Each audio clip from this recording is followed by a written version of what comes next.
Yay. Yay, Dara. Shout out to Dara Hoffman for creating that cool stop motion animation. Well, hey, everybody. It is November 4th, and what a week it's been. I'm Tony Gapastione, and I am hanging out in my office live in Redwood City, California. And I'm Matt Nightingale, and I'm hanging out in my apartment live in Santa Rosa, California. Yeah, it's been quite a week, Tony. How are you doing? It's Wednesday. Is it Wednesday? What is it? It feels like Saturday night. I mean, it feels like we have already been through a full week. I am exhausted. How about you, Tony? Okay, so what time did you go to bed last night? So surprisingly, I kind of checked out a little early because I realized there would be no results. So I think I was done with my election viewing by like 10:30 and probably in bed by 11. So for me, that's amazing. Like I fully expected to be up like half the night, but I just kind of realized that there was not going to be any resolution last night. I had the same experience. I remember in 2016, I was up till 1 o'clock in the morning reading with my, my jaw dropped. And this year I thought, you know what, I'm going to see how I feel. Yeah. And I took some time yesterday to not get so invested in like watching everything throughout the day. Obviously, we couldn't really find much throughout the day. Right. The family had dinner together. We decided we're going to watch some old Survivors. The kids are really into Survivor these days. And around 8:45, kids were going to bed. And then I checked in a little bit. I watched about 15 minutes of stuff. What were you watching? Like what network were you watching? Okay, so we are trying to watch both Fox and CNN back and forth at our home just to get two different perspectives. Yeah. MSNBC, I think, came on there maybe once, but it was really between CNN and Fox, just trying to get two different perspectives and also share with our kids how different media sources can share different perspectives. And I was actually surprised how different they were. Really? Like one, I think Fox was calling for Biden to had won New Mexico or something. Arizona, yeah. And then the CNN was saying it was too early to call. I'm like, I just say, so that kind of stuff. They haven't even called it officially, like even now, 24 hours later. But Fox called Arizona like pretty early. And I understand the Trump campaign was very, very unhappy about that. So a little drama. It's so funny. Connie said she didn't sleep at all. Oh, Connie, I feel that. I mean, so today was a little bit different. I got 8+ hours last night. I woke up and I thought, okay, still don't know. My kids obviously still working from home, distance learning. They were saying, Dad, if you know, can you put it on the refrigerator so we wake up and we know who the president is? Like, that's so cute. I don't think it's going to happen. But so today was a different story. I felt like I was kind of checking a lot and seeing what was happening. And I felt my anxiety raising a little bit today. And I knew we were going to be talking, which is so funny. I feel like we're political commentators. I know. It's kind of fun. Like we've been watching this on TV and now we get to do it ourselves. Which obviously none of them knew what was going on either. It was kind of like red and blue. We don't know. It's too early to call it. Bum, bum, bum. Here's what we think. Here's an election. But so tonight, what do we want to do? Let's just do some reflecting kind of feelings and then maybe even pull some things up. Like I found a couple other people's responses that I thought was kind of interesting that we could respond to. But I guess I wanted to start by saying, we're just people, you and me. We're just humans. We happen to be pastors. We also happen to be artists and fathers and all these other things that we are. Yeah. So we're going to do the best of our ability just to share where we're coming from. Right. We know that not everyone's going to agree with what we say. And I want freedom to just express how I feel. And if you're watching live, please share your thoughts, share your comments. We'd love to interact with you. Yeah. We want to do this in a really graceful and compassionate way. And I'll say the final thing is I've never felt freedom before as a person known as a pastor to be able to do this. Because I think it's often taboo. In fact, I was telling Matt, via text today, I got a friend who works for a church, and they have in their contract, they are not allowed to be public about their candidate choices and things like that. And I thought, I want to be free to share, and you're free to judge too. I don't want to be judgmental. I don't want to name call. I just want to share things how I see them. They're my opinions, and they're not the reflections of our church, even of everybody who's in our church. They're the reflections of us, two human beings.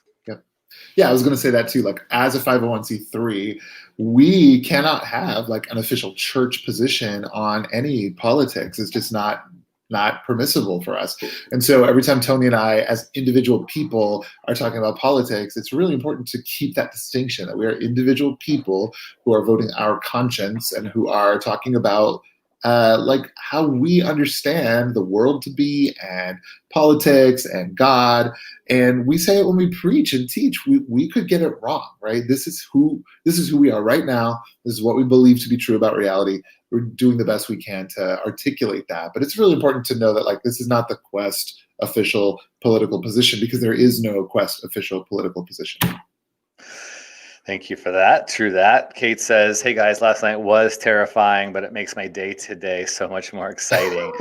Yeah, it's a new day, which is good. And there is an excitement. I will say I definitely have some hope. I had more hope today than I did yesterday. And Laura, whatever we can do tonight to be here for you, I don't know exactly what that will entail, but we're happy. We'd love to be prayerful and encouraging and comforting. So I guess what I'd like to do is I want to read a statement that Justin Lee, who I met him at an event that I went to with you last year. And I'm trying to remember what that event was, but I think it was with Spark Church. It was with Spark Church, and it was kind of like a conversation on faith and sexuality issues. And you remember he kind of debated Preston Sprinkle. So one Christian who was saying it's not okay for gay Christians to be in relationship with each other, and Justin was kind of representing the other side of that, saying no, actually it's fine for gay Christians to be in gay relationships. So that's where we met Justin. Okay. So he posted, and he accepted my friend request. So I've been following him on Facebook, and I just appreciated what he said. I'll pull it here, and I'll read it. You might not be able to see it because it is so darn small. But he said a couple of things about basically today in light of what's going on. He said, I know a lot of people are stressed out today. Here's a few thoughts. Be kind to yourself. You can't affect the results of this election by watching TV more closely or reloading websites or social media feeds more often. It is helpful to do those things. That's fine, but it could be causing you more anxiety. So give yourself permission to do other things. You need ideas. He gives some ideas, but he said this was interesting. I took this to heart today. Please be kind to others today as well. Even if you're not stressed, they are. This is a hugely consequential election for many people. Please don't try to minimize it or act like it's no big deal. For a lot of folks, this is a huge freaking deal. And whether or not you share their politics, they may feel that their very existence is on the ballot. It's not for you to tell them what this election does or doesn't mean. All you can do is be there for them as a friend in their time of stress. And if you're stressed too, try to avoid taking your stress out as others. As Americans, there are huge issues we're going to have to talk through about as a nation. Huge issues. I have a lot to say. I'm sure you do too. I believe people's minds need to be changed on important issues. I'm sure you do too. But today is not a day when you're likely to change anyone's mind about anything. Want to vent with your friends? Fine, but I'm not convinced that arguing with folks on the other side is going to get you anywhere today. You may be better off to put those folks on ignore for the time being. Thought that was interesting. And I'll just say this. Last thing he said is, I've witnessed several miscommunications in the last 24 hours where people snapped at each other over things I'm pretty sure the other person didn't mean it to be taken. If someone snaps at you, remember, they may be having a tough time. Try not to take it personally. Try to show yourself and them grace. When it's all done, we'll need to find a path forward as a people who share the same planet, country, city, office, household, etc. That may be more than you can envision today, but that's okay. Tomorrow will be tomorrow. Take care of today and know that you are loved. So thoughts on that as you hear that, Matt? Totally agree. I mean, I think it's one of the things that's been, I don't know if I'd say it's helpful, but it's important to remember. For whatever reason, like both sides have kind of framed this as this epic battle of good and evil, right? Mm-hmm. It's not just kind of two opposing political arguments and you can kind of go, yeah, whatever. I mean, maybe prior elections have been like that, but the way that this one has been framed by so many people, and I have bought into this in some ways myself. I look at the other side and go like, oh my gosh, it's evil. Like I need to stand against that. But one of the things that I need to try to remember, that I appreciate Justin kind of like helping me to remember, is that the other side feels that same way too. And as they watch, as they watch my side win, I hope, truthfully, if I'm being honest, they are feeling like terrible loss and grief and fear because so much has been pinned on this election from both sides. Like, it's not about some differing ideas. It's about like, I mean, how many times have we heard this time? This is about the soul of the nation. This is about good versus evil. I've heard people talk about my side in terms of evil. Like, I mean, it's no secret. I voted for Joe Biden. I literally put it all over my social media, right? So, but I've heard many people on the other side, some from like my, friends from previous churches and so on, like cast this in like my side, Biden and Harris, is evil, is harming America, is doing great damage to the Christian faith.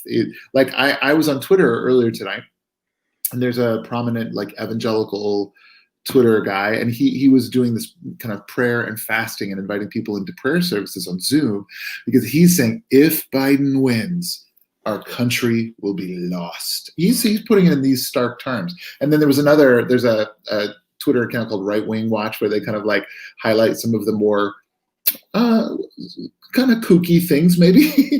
And there was a Trump supporting, very charismatic preacher woman who is currently, I guess, at this very moment, having this massive prayer service in her big church, and she's speaking in tongues, and she's just ranting and raving, and she's calling angels from Africa, angels from South America, come, halala, come, she's speaking in tongues. I mean, to watch that from my perspective, I'm going like, whoa. I mean, that is way outside my experience, way outside my understanding of reality. But to her and the people that are there fervently crying, praying, weeping, fasting, it's existential. It's existential to them. And I'm trying to remember that. As crazy as it may sound to me, and as much as I believe exactly the opposite, I'm trying to remember that they feel as strongly about this as I do. And so that maybe gives me maybe a little bit more grace for them. That's all. To go like, this is hard. It's hard on all of us. It's hard. Christianity Today posted an article called "Why Evangelicals Disagree" on the president, and I just posted it in the chat. If you'd like to take a look at that, it's it gives us some perspective on how there are different ways that people understand how God works. Yeah. There's there's just different ways that we understand the Bible, and I appreciate Christianity Today. It's very heady. Mm-hmm. They speak to a certain echelon of people, and I know they've taken some hits because I think they did come out to support Biden. I think the editor-in-chief made a statement that he would not be voting for Trump, and that caused a lot of challenges. Because a lot of their base is a Trump supporter. Right. But I appreciated this article, and it's posted here about how there are certain issues in which the Republican Party and the Democrat Party disagree when it comes to issues of life, abortion, when it comes to how, I remember kind of growing up in my faith community hearing that it's really the church's job to do the work of justice in the world, to care for the poor. And I still wholeheartedly believe that. And part of the concerns I had heard about the Democrat Party, which was really villainized at one point in my life, I thought, like, how could you be a Christian if you were a Democrat? Yeah, same. It was that the Democrats want to take more of your money to do the things that the church should be doing. And so the church should be rallying against that and saying, no, we want less government in our world, in our lives. We want to keep our money, and we want to do with our money what we want to do with it. And I can totally appreciate that. I really can. But I also have to be like really honest and evaluate and go, I don't think we as a church are doing a good job on justice in the world. We're not really doing a good job on fully caring for the widow, the orphan, the immigrant. We are not doing a good job. We need heart. Yes, I know there's separation in church and state, but I really believe in these values that I see in the Democrat Party. Now I know then there's this term socialism that is applied. And I want to give a huge shout out to a podcast I've been listening to called Pantsuit Politics. I want to really recommend this to all of you if you are people of faith and really having a hard time navigating through this discussion. There are two women, Beth and Sarah. One of them was Republican, one of them was Democrat, and they would hold these conversations on a regular basis. And they talk about like a place for compassionate conversations on politics. And I was like, wow, this is really good. I've learned so much. They had Elizabeth Warren on the podcast in early October, and she did a great description about why you can't slap on socialism onto the Democrat Party, because I am a very lay, this is like very out of my reach sometimes to try to explain these type of things, but I am trying to do my due diligence to learn and to speak on these issues. And they said like everything, we could always look back to this idea of like Social Security, right? This idea that the common good is that we take care of each other as a country.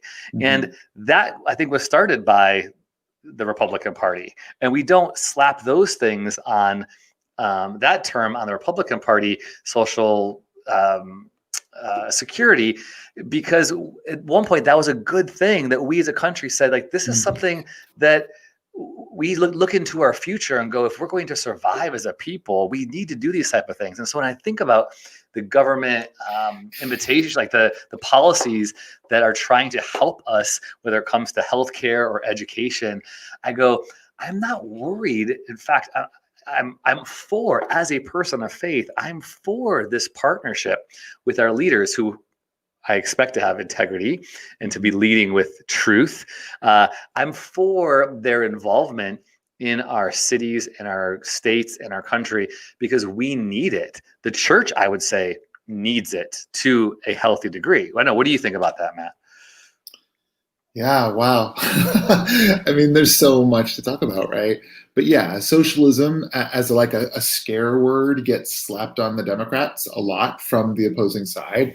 And it really has scared some people. And they're like, oh gosh, I mean, if we vote Democrat, if Biden comes into office, we're going to be, we're like on the road to being communist China. That's kind of the scare tactics that I think are being used against kind of mainstream Democrats like Joe Biden.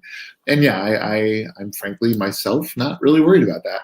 I think it's really interesting to look at the issues that cause people to be so entrenched in their particular perspective on reality. Like one of them, Tony, we talked about before we started broadcasting, is abortion. And I know that there are like massive numbers of evangelical Christians who just cannot, in good conscience, ever vote for a Democrat because abortion. Like that's their issue. That's their reason. That's the issue that a lot of evangelicals look at when they're looking at Trump, and they may say like, we don't really like him, but I can't vote for a baby killer. And I hate to even use that language, but that is the kind of language, and that is the understanding that a lot of evangelicals have. I think it's really important for us to at least acknowledge that. If you genuinely believe in your very core that at conception, the moment that sperm and egg are united, that is a living human being with a soul, and you're thinking about the millions of abortions that are happening, you're thinking that this is murdering babies. I understand. I just want to say that Like, that's not my perspective. But if that was my perspective, I can see getting pretty fired up about it and feeling like I've got to do something to stop this. Yeah. Right. So I just think it's really important for us to humanize the other side and to go. Yeah. And the other one that I think a lot about when I think about Republicans and why they vote the way they do, or why evangelicals often vote Republican, there's this concept of religious liberty, and it's like two sides of the same coin, right? So, so Christian evangelicals don't want to be forced to do something that they believe is sinful. That kind of makes sense. I mean, I don't want anyone to force me to do something immoral. Obviously, I want to be able to stand before God and say, I did not do X, Y, or Z because that's immoral and I'm godly and I wouldn't do that. So the people who are kind of like fighting in the name of religious liberty, they want to be able to say, I won't do that. I won't bake a cake for a gay couple. I won't allow a gay couple to adopt a baby. I won't, like, these kinds of things. Now, I look at that and I go, you're just looking for a license to discriminate. That's what you're doing. You're cloaking it in the name of like religion and religious liberty, but you're basically saying, I'm not going to give the same rights to gay people as I do to straight people. And so I look at that like the other side of the coin. I go, no, your religion should not allow you to deny me of my humanity. It shouldn't allow you to say no to my business or whatever. Like, that's the same. I look at it in the same way as I would say, like, you can't deny a Black person to bake them a cake. You can't. And sexuality, in my understanding, is as intrinsic to me as skin color is, right? So it's, but I also, in the name of like fairness and reality and generosity, I understand why someone who deeply believes something to be true doesn't want to be forced to do that which they believe is immoral. So it's hard. We are at a place where I think it's important for us to remember that the other side is not inherently stupid or evil. And that is what happens all the time. They're stupid. They're evil.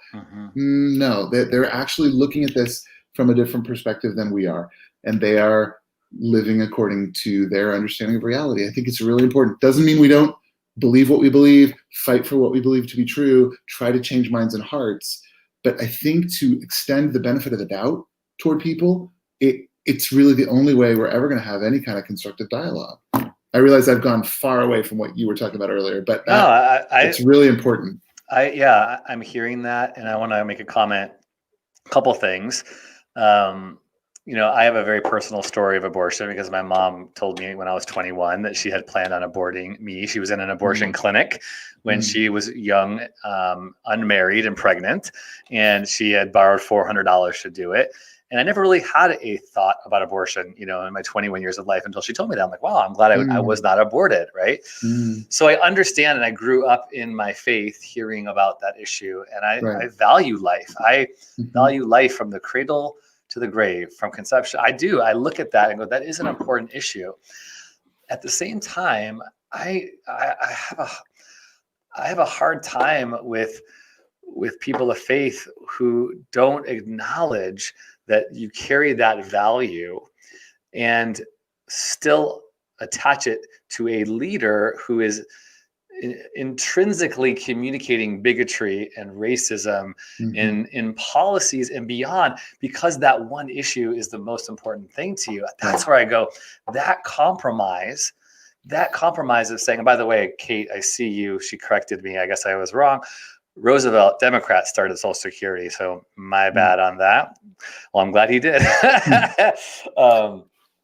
But my concern is in regards to faith communities that say, hey, we hold to this value so much that's going to dictate who we have allegiance with and who we say is God's anointed. That to me has been one of the hardest things for me, is the division in the church, where we're all trying to do our best with our conscience, as you said, to vote, to see our country be what it can and should be. And the leader of our country for the past 4 years, again, my opinion, the way I see it, is I don't trust our president. I don't trust that he is taking on the counsel he's been giving, let's just say in the past 8 months, of how to care for us as a country through a pandemic. There's been multiple accounts where he's dismissed this pandemic as being a hoax or something that's been used for political purposes. He has refused to wear masks. He got COVID and was out campaigning. I look at this and I go, this is not somebody who I want to trust. And I have a hard, those of you who are people of faith, my friends, my family who support him, I know that might be hard to hear, but I go, it's not worth it to me to support someone who takes the lives of 200,000 people with this type of arrogance and ignorance in order to protect this thing that I feel about life and abortion and conception. That just, to me, doesn't align. Like if I really am pro-life, then I care about the people who are dying of COVID, and I care about the people who are in cages, and I care about beyond those situations. That's just about life at conception. So my frustration is that if I was in this camp and I was campaigning for Trump, I want you to acknowledge that his politics, you vote Republican because of the party's policies, but this person is misogynistic. Rachel's saying and sexist, and he's homophobic. Like, don't we see these things, the racism, the things that he has said from his very mouth about people of color and about white supremacy, not denouncing it. Like, those things are so concerning to me. And it, like, honestly, like, I go, I'll read a quote from a guy I follow on Twitter, Carlos Rodriguez. He runs a nonprofit called the Happy Givers. He said, I don't know if you can read it because it is kind of small. He said, Trump lost this election. He's banking that Biden's going to win. He said, Trump lost this election and the church lost a generation. So let that sink in for a second. He's saying that as people of faith, our support of Trump and his policies and not calling those policies out caused a lot of people to walk away from the church, caused a lot of damage to people, to LGBT people, people of color, to women who are going, wait, if my parents, my grandparents, my aunts and uncles, they're supporting this man who is disregarding Dr. Fauci's influence and guidelines, what does that say about how we can trust you to lead our souls and to lead our faith? So I don't know. What do you think about that? I resonate with that tweet. Like, we lost a generation. I think a lot of people were turned off, but I want to say I do have hope. I think there's a lot of people who are more ignited in their faith forever than ever. There's a reckoning in the church. There are churches that are going to go away. They're never going to come back because of this. And there are new churches that are going to emerge and new movements of faith. And that gets me really excited. You said a lot. Now the camera's on me. Oh my gosh. I mean, yes, I do think that the witness of the evangelical church has been tarnished by their seemingly blind devotion to a man who, almost by all accounts, doesn't necessarily reflect a Christ-like demeanor and approach, right? I mean, I'm really trying to be careful with my words, but I think what I've said is true, and I think that the witness of evangelicalism, and there's this crazy, like, what has been really disheartening to me. There's a man named Russell Moore who's on the Southern Baptist Church Board of Ethics or something, Ethics Commission, and he's kind of a mouthpiece or a spokesperson for the Southern Baptist Church and by default, well, I don't know what the word is, but because of that, kind of he speaks for evangelicals at large, And Russell Moore's been interesting. He's had a kind of a prophetic role, and early on in Trump's first candidacy, Russell Moore was a pretty outspoken critic like from a Christian Southern Baptist perspective, he spoke against Trump. And he, in fact, tweeted, never, never, never, I will never vote for him. And he took a lot of hits, frankly, from evangelical world for doing that. And I thought it was fairly brave of him, honestly, to speak against kind of his own people in that way. But over 4 years, we have seen Russell Moore capitulate and now is a Trump apologist. And he wrote this big article last week about why he'll be voting for Trump. And to look at those two tweets side by side, one says never, ever, ever. And I remember 4 years ago when he was articulating very clearly about why, as a Christian, he could not vote for this man. And then to see 4 years later, I guess I'm going to. It feels like hypocrisy. It feels to me, it looks like hypocrisy too. And it looks like just kind of like shame. It doesn't sit well with me at all. It's like, where is your moral conviction? I had another point in there. I mean, it kind of reminds me of like when Lindsey Graham on the Senate Judiciary Committee 4 years ago is saying, record this, use this recording against me. If the next president has an opportunity, I mean, he literally said, here's the scenario. We should not go ahead with the Supreme Court justice, right? I mean, you could see the tape. It's right there. And he said, use this tape against me. Well, we all did. And he kind of says, oh, well, change my mind. I mean, and that, I guess people are allowed to change their minds. That's one of the things that's another thing. I'm trying to extend that because I have changed my mind on a lot of things. Same. And so I acknowledge that when we have new information, we should be allowed to change our minds. Absolutely. And you can be pretty dogmatic on something and change your mind. That's happened in my life for sure. Yep. But there's something to be said, like that Russell Moore tweet, that just seeing them side by side like that has been, I don't know, it's hard. It feels like, and the other thing I was going to say, this is it. Do you remember back when President Clinton was impeached, right? Remember the whole Lewinsky scandal? I cannot tell you. I mean, go back and read it. It's amazing. The articles, the Christian leaders talking about how important character is. I mean, again and again and again, they talk about how it doesn't even matter about policies. It's about the man's personal character. It matters. And now it's like those same people have literally changed their minds. Again, they've changed their minds maybe, but they're saying character doesn't matter. Doesn't matter what kind of a man Trump is. What matters is that God is using him to put conservatives on the Supreme Court, right? They don't care. I've had dear people in my life who are hardcore Trumpers and like devout Christians. They have said to me, he's not a good man. No, I can't claim that he's a good man, but God put him there to do God's will, right? And they would look at like the 3 conservative justices that he's put on the court and say, see? And for them, it's worth it. It's all worth it because they got what they wanted in the conservative justices who will be impacting the country now for the next 30 or 40 years and might very well vote against gay marriage or vote against abortion rights or vote against, whatever, name your thing. I mean, they're going to have some pretty significant impact over the next 30 or 40 years. And a lot of evangelicals will say it was worth it. It was worth it to overlook this man's character so that they could get what they wanted in this political thing. It's a lot. We weren't even gonna go this deep, and we've like 40 minutes in. We're 40 minutes in.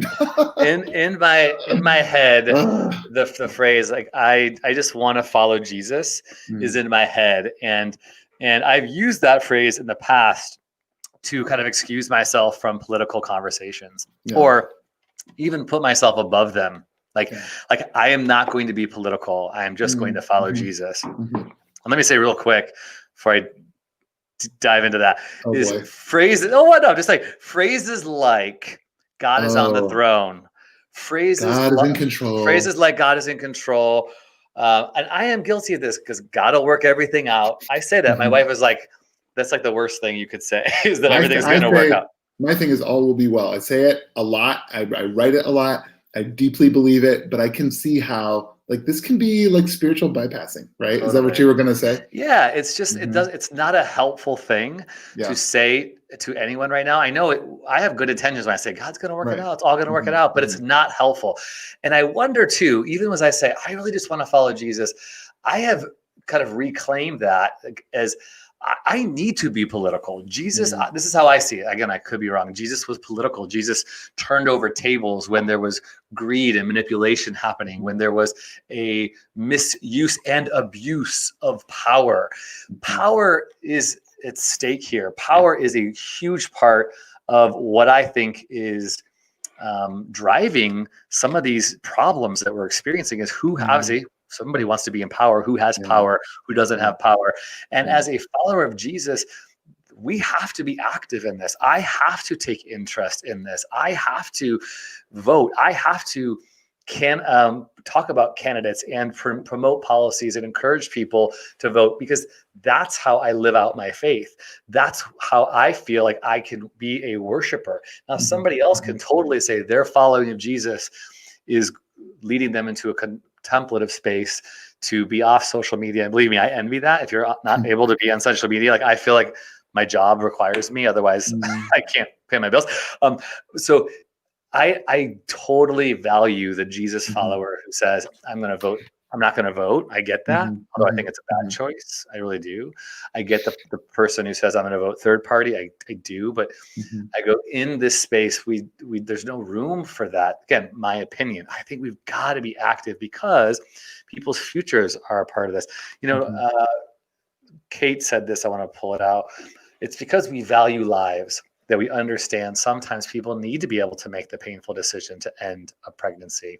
I really appreciate that. And here's Lynn also saying, I hate the idea of abortion, but I want it to be available to any woman who needs it. My question for pro-lifer folks is, how many abandoned children have you adopted? Are you also voting for free daycare and early childhood education for children of poverty? Are you supporting food subsidies for people living in poverty?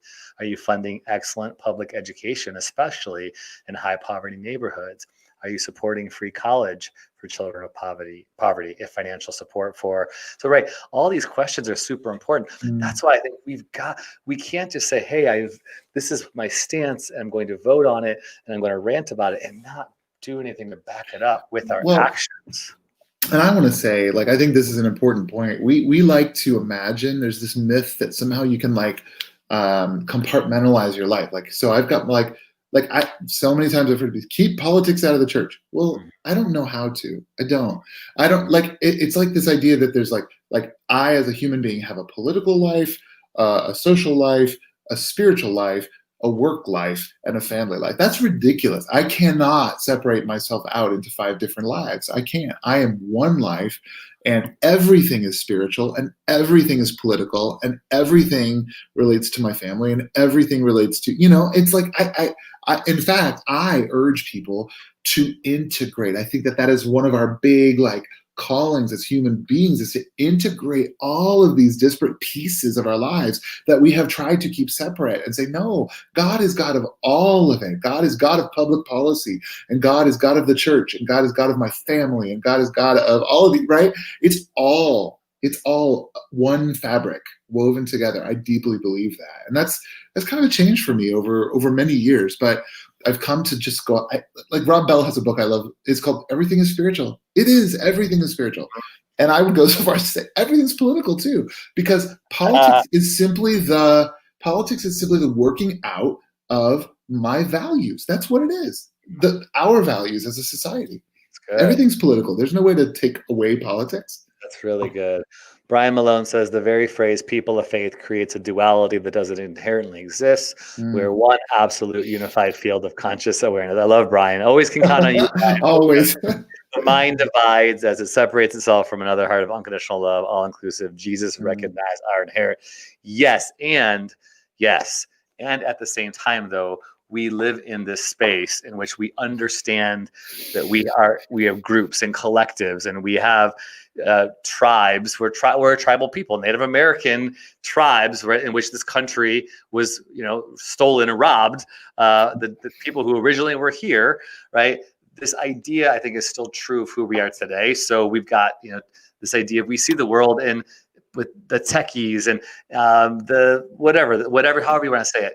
we still have to have a way in the human language to talk about how we as a people exist. Yes, are we all one people? I totally agree that that's I'm like, yes, absolutely. I don't want to like dismiss what Brian says, because it's true. Like, and I think part of our journey as human beings is also, and as spiritual people, is to begin to see that those divisions are not real, right? That we really are connected in more ways than we can possibly imagine. So I appreciate every time Brian like tries to open my brain like that. So Brian, you are on a different plane than most people, Brian. If we could only be there, I admire you. And it's almost in the same time like that we have to talk about race. We have to talk about skin color. We can't necessarily say we're all one human race, because then we negate the fact that no, there are Black people who are being unjustly killed innocently in our streets. We must talk. We must say things like Black Lives Matter.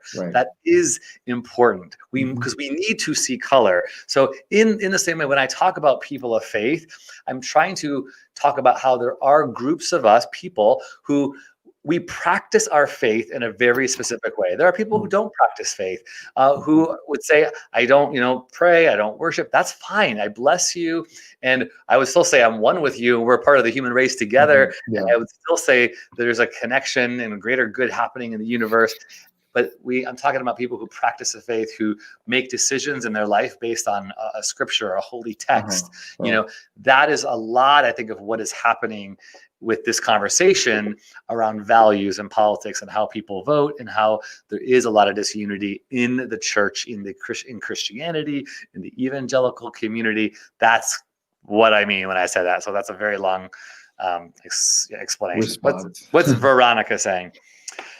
Okay. For example, in the story of Moses, there was definitely divine intervention, the parting of the sea, etc. But in the end, if Moses had gone, nah, I don't think I'll lead these people, then nothing would have happened. It was divine action and the activism of an individual that worked hand in hand with each other. I'm agnostic, but I still mull over the beliefs I was raised on. I'm glad you're talking about these issues around, well, God will take care of everything. I totally appreciate that. And when I posted, it's no secret, like I said, that I voted for Biden-Harris, but I actually posted my ballot 3-4 weeks ago, and I voted early. And I said, my caption was, pray like everything depends on God, and vote like it's all up to you. And I've always kind of loved that idea ever since I first came across it. Like, pray as if everything depends on God, and work as if everything depends on you. It's kind of like we can't. This is another. Oh my gosh, you're throwing things up there. I gotta say myself. Oh, sorry. Okay, because I'm trying to read what they're saying and hold on to my thought, which is not happening right now. And it's just me on the screen. I'm going, wait. Okay, what was I going to? Okay, I had this epiphany, this spiritual epiphany, probably, I don't know, 10 or 12 years ago now. And it was really, really significant. And you might laugh because it's so obvious, but for me, it was really important. There's two things that I remember struggling with back then. One was my weight and my health. And I say this all the time, like, if I'm not actively losing weight, I am absolutely gaining it. It's just the way my body works and the way my life has been. So my whole life I've been like fighting, trying to lose weight, trying to exercise, trying to eat healthy, whatever, trying this new diet, whatever. And then the other one back then especially was my budget. Like, I struggled to make ends meet, and I wasn't good at planning and having a budget. I'm much better now. I've learned a lot. But back then I would just kind of well, do I have money in the bank? I guess I'm doing okay, and I was winging it all the time. But I remember praying about these two issues, sincerely, deeply wanting God to fix these things for me, my health, my money. And then one day I was like, oh my gosh, I think I have to partner with God.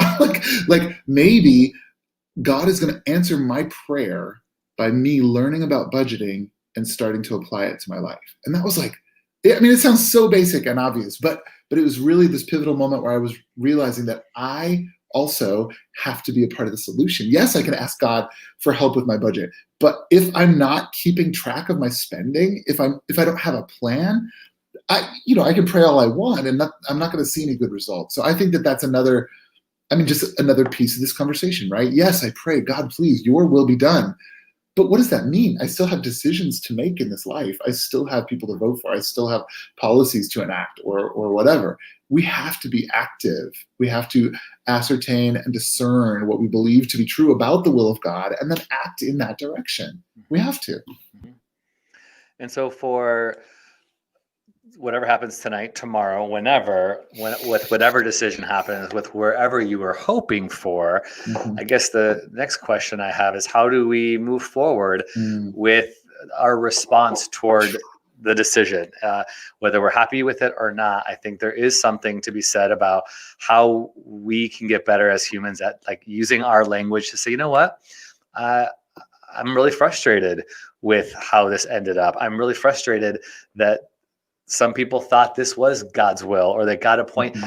I want to say I disagree with how we understand Scripture. I want to say I disagree with, it wasn't God putting this person there.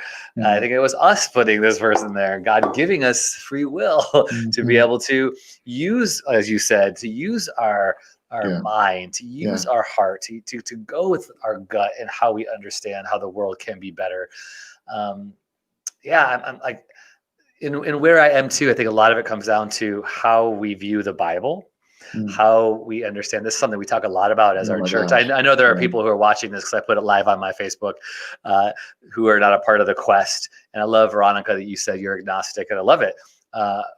Matt and I are friends, been friends for quite some time, but we work together in this church context in which part of the thing that binds us together is this book, the Bible. And we talk a lot about this book. We talk about the stories and the statements, and we have to interpret these stories. And we come from a very diverse tribe. I want to use that word, tribe of people, in the best sense of the word, not to steal that word from Native American communities, but to say, like, we come from this community of people who are seeing this book in very different ways. I went to seminary and I was taught I went to two different seminaries. I was taught one way about the Scripture, then another way in the second one, and then another way from mentors and pastors in my church and everything. And I see it just radically different now. And I think that's, for me, it always goes back to that. How do you understand the Bible? In the simplest way, I would describe it, kind of like you said, Rob Bell talks about, everything is spiritual. It's, if I have this book, this isn't the Bible, it's a different book. Do I believe this book was, in simplest ways, that it like fall into the hands of its writers in a divine way that was the voice of God telling them what to write?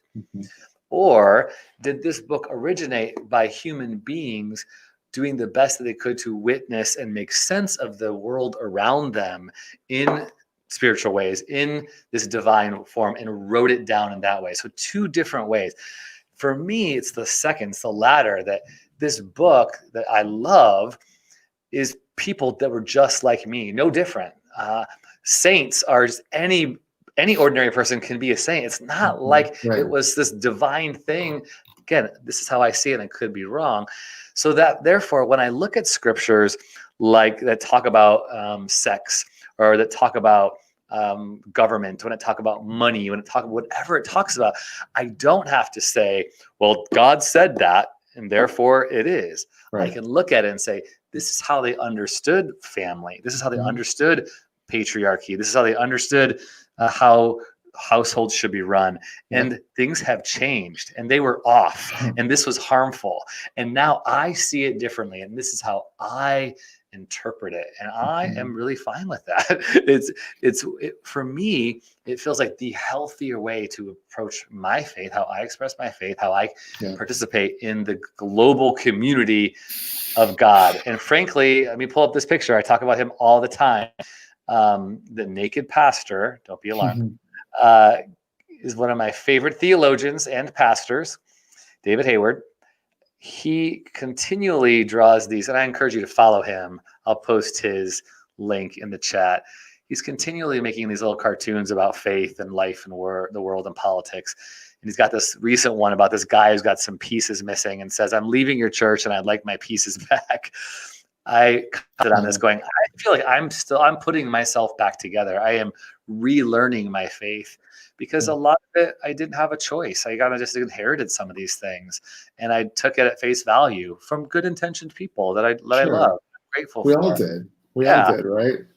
And Yeah. I think some people are feeling this right now in regards to politics and faith. Mhm. A lot of people are feeling like, oh, I'm taking a beating. This wounded me. This was hard. And I need to figure out how to walk forward. Yeah. Yeah. It's all good stuff. I'm just trying to remember, like, I mean, I really want things to go the way I want them to go. I guess I won't predict anything tonight, but I have a sense that, frankly, I have a sense that Biden's going to win. I think that it's not even recounts. Like, we're just counting the ballots, friends. That's what we're doing. But anyway, I think that when the ballots are counted, he will have a very slight victory. That's what I think is going to happen.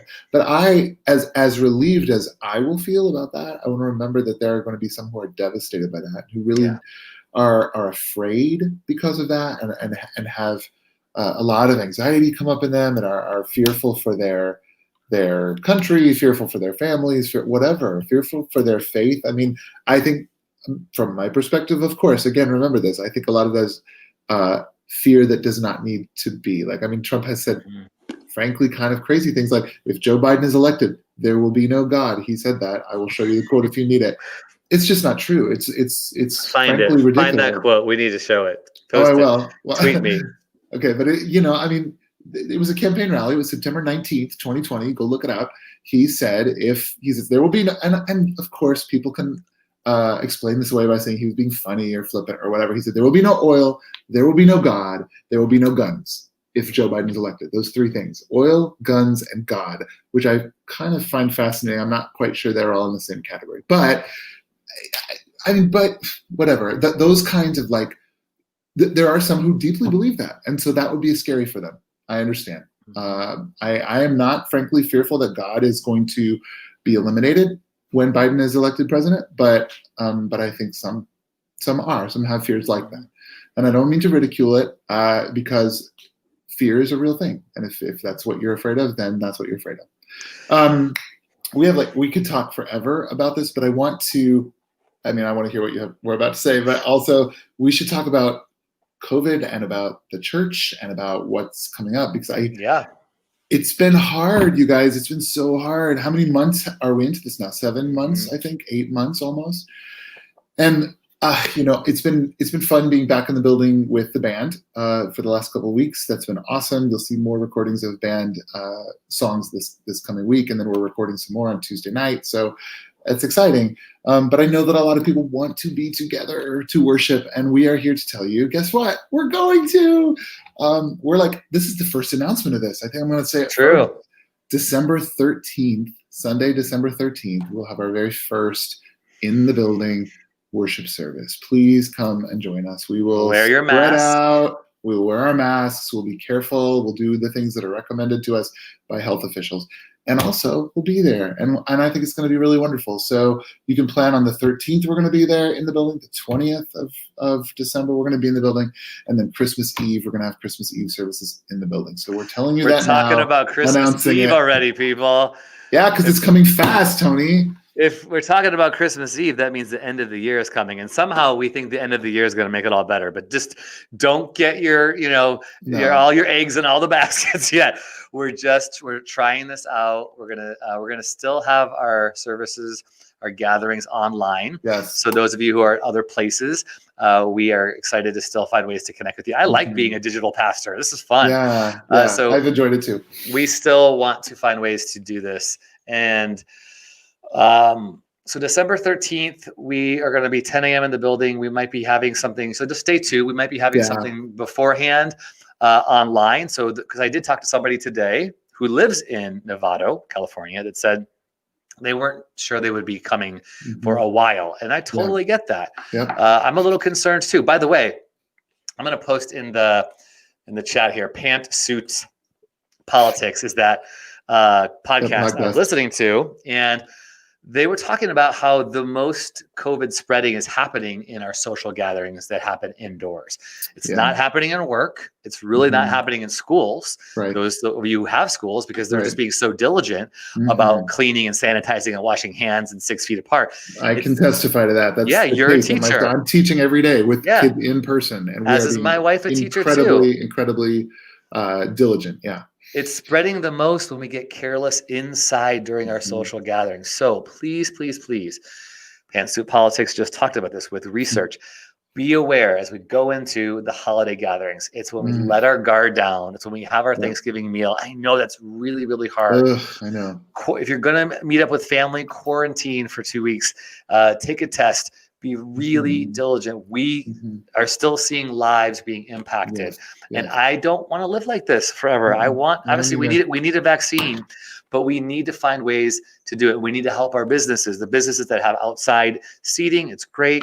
I was just downtown in my city today, and I'm so thankful for businesses that can stay alive, but a lot are not going to make it. Churches are not going to make it. If we don't find ways to get innovative and still align ourselves with safety protocols. So, and I want to be really clear too. This is important to Tony and to me. We are not like, when we go back, remember, we've talked a lot about like, we're not going back to anything. We're moving forward into whatever is next, right? But it's really important to us, for those of you who have found a home with us over these last 7 months, from wherever you are, Broomfield, Colorado, or Chicago, or Mexico, we don't want to leave you behind, and we don't want to relegate you now to just like watching from the camera in the corner of the roof while we have our in-person services. We don't want you to feel like a second-class citizen or like you're just an observer. We want you to be as much a part of the quest as you have been over the last 7 months. So we are working to try to be innovative, to try to find ways to be together in the building and also together with you online. We don't want to lose you. So pray for us and give us your suggestions, and if you can, support us. We are so thankful for people who are donating their money, continuing to do that, continuing to donate time. We're so thankful for Lauren Diaz, who's starting a women's group on Thursday night and who's been doing our social media and who's been instrumental in getting us on YouTube instead of just Facebook Live. So we're thankful to Lauren. There's many of you who've been giving above and beyond, sacrificial giving with your money and also with your time. We're so thankful. Lauren is watching live right now, and I want to say a huge thank you to Lauren. She's excited about December 13th. And thank you for the encouragement, Lauren. She's been super encouraging to Matt and myself. If you want to volunteer with us in our work, just message us on social media. We're here. If we can do anything, if we can process a little bit more, if you want to share your thoughts, if you want to wrestle through how you view the Bible, how you understand your faith values, we're here for that. Go ahead. Oh, I was just going to say also, so, and we've talked about Lauren a lot. We're super thankful for her doing, giving a lot of time. And so we want to say thank you to Doug Martin, who helped build the dividers in the sanctuary. Thank you to the QLT, the Quest leadership team, who's been giving hours and hours and hours talking about finances and the building and leadership issues. Thank you to Dennis and Jane Savage giving their time. Thank you to David and Christine Reyes, who are on staff, but they just do so much. I mean, they just are amazing people. Thank you to Michael Chan.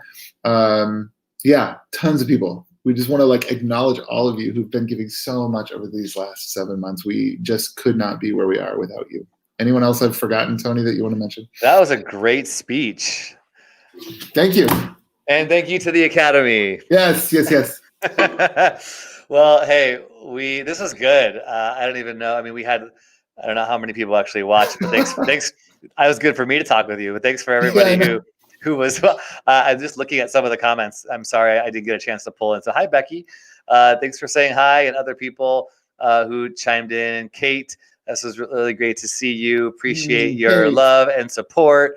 Looking through others, and I don't mean to. If I didn't put yours on, I'm sorry. I should have looked through some of these more intensely, but I think I got most of the comments and things like that. We appreciate you. If there's anything else, again, that we can do for you, let us know. We're at questnovato.com, and that's going to be changing soon because we're trying to find a more universal website that connects more than just who we are in Novato. So We'll see you on Sunday. We are back Sunday, 10 a.m. Pacific time, noon Central time, 1 p.m. Eastern. That's right.